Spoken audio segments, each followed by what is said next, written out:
আসসালামু আলাইকুম দর্শক, আশা করি সকলেই ভালো আছেন। বাবা বিএনপির নেতা হলেন, মাহফুজ আলম এখন কোন দলে যাবেন? অর্থাৎ মাহফুজ আলমের বাবা বিএনপির নেতা হয়েছেন। এখন মাহফুজ আলম বিএনপি করবেন, নাকি এনসিপিতে যোগ দিবেন, না জাতীয় পার্টিতে যোগ দিবেন, নাকি গণপরিষদে যোগ দিবেন, গণ অধিকার পরিষদে যোগ দিবেন, এই বিষয়ে একটা প্রশ্ন ছুড়ে দেওয়া হয়েছে। লক্ষ্মীপুরের রামগঞ্জ উপজেলার ইছাপুর ইউনিয়নে বিএনপির সাধারণ সম্পাদক পদে নির্বাচিত হয়েছে অন্তর্বর্তী সরকারের উপদেষ্টা মাহফুজ আলমের বাবা আজিজুর রহমান।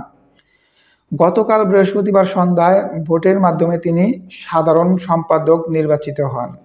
মানে এটা দল থেকে নির্বাচিত করেননি, তিনি নির্বাচিত হয়েছেন ভোটের মাধ্যমে।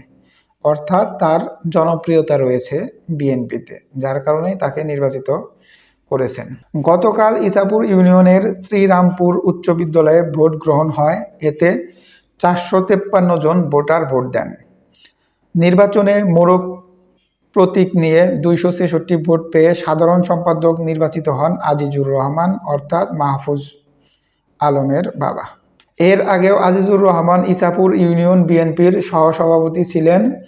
উপদেষ্টা মাহফুজ আলমের বড় ভাই মাহবুব আলম জাতীয় নাগরিক পার্টি এনসিপির যুগ্ম আহ্বায়কের দায়িত্বে রয়েছেন।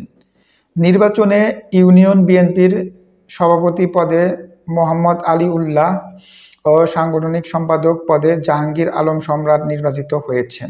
ভোট গ্রহণ অনুষ্ঠানে প্রধান অতিথি হিসাবে উপস্থিত ছিলেন বিএনপির যুগ্ম মহাসচিব শহীদ উদ্দিন চৌধুরী অ্যানি।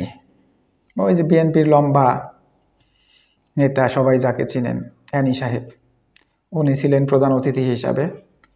তার উপস্থিতিতে ভোট গ্রহণ হয়, অর্থাৎ কোনো ধরনের দুর্নীতির কোনো সম্ভাবনা নেই। যেহেতু তাদের পদপ্রার্থী 500+ ছিল, তারা যেভাবে যাকে ভোট দিয়েছে ওইভাবেই তারা উঠেছে। দর্শক, লক্ষ্মীপুরের রামগঞ্জ উপজেলা বিএনপির আহ্বায়ক মোজাম্মেল হক বলেন, আজিজুর রহমান দীর্ঘদিন ধরে বিএনপির রাজনীতিতে যুক্ত রয়েছেন। অর্থাৎ মাহফুজ আলমের বাবা দীর্ঘদিন ধরে বিএনপির রাজনীতির সাথে যুক্ত আছেন, এতে কোনো সন্দেহ নেই। দলের দুর্দিনে নেতাকর্মীদের পাশে ছিলেন তিনি। অর্থাৎ দল 17 বছর বা 15 বছর যাই বলেন, শেখ হাসিনার অত্যাচার নিপীড়নের সময়ও সে দলের সকলের পাশে ছিলেন, এটা বলা হয়েছে। দলের প্রতি তার আন্তরিকতার কারণে এবারও দলের নেতাকর্মীরা তাকে নির্বাচিত করেছেন। অর্থাৎ দলের প্রতি যে তার একটা বিশেষ আন্তরিকতা রয়েছে, এই কারণেই দল থেকে তাকে নির্বাচিত করা হয়েছে।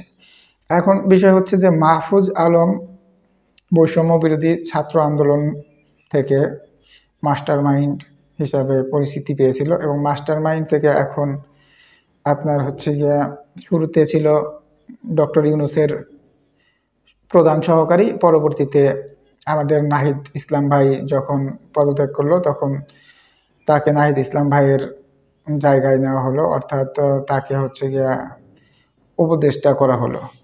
এখন আমাদের জানা মতে এবং বৈষম্য বিরোধী ছাত্র আন্দোলনে যারা আছে তারা তো অন্য কোনো দলে যোগদান করার কথা না। তারা যদি নির্বাচন করে বা রাজনীতি করে তাহলে এনসিপির হয়ে করবে, আর যদি না করে সেটা তো ভিন্ন কথা। কিন্তু এখানে যেহেতু মাহফুজ আলমের বাবা হচ্ছেন একজন বিএনপির ভালো মানের নেতা, আর হচ্ছে এই বছর এখনো বর্তমানে সে ভালো মানের নেতা হিসেবেই আছেন, এবং বিএনপির সাথে ভালো সখ্যতা রয়েছে, বড় বড় নেতাদের সাথে ভালো সখ্যতা রয়েছে। তাই মানুষের মনে একটা প্রশ্ন থেকেই যায় যে মাহফুজ আলম কি তাহলে বিএনপিতে যোগ দিবেন নাকি এনসিপিতে যোগ দিবেন? দর্শক, মাহফুজ আলমের বিএনপিতে বা এনসিপিতে কোন দলে যোগ দেওয়া উচিত বলে আপনারা মনে করেন? অবশ্যই কমেন্টসে জানাবেন। ধন্যবাদ সকলকে। আসসালামু আলাইকুম।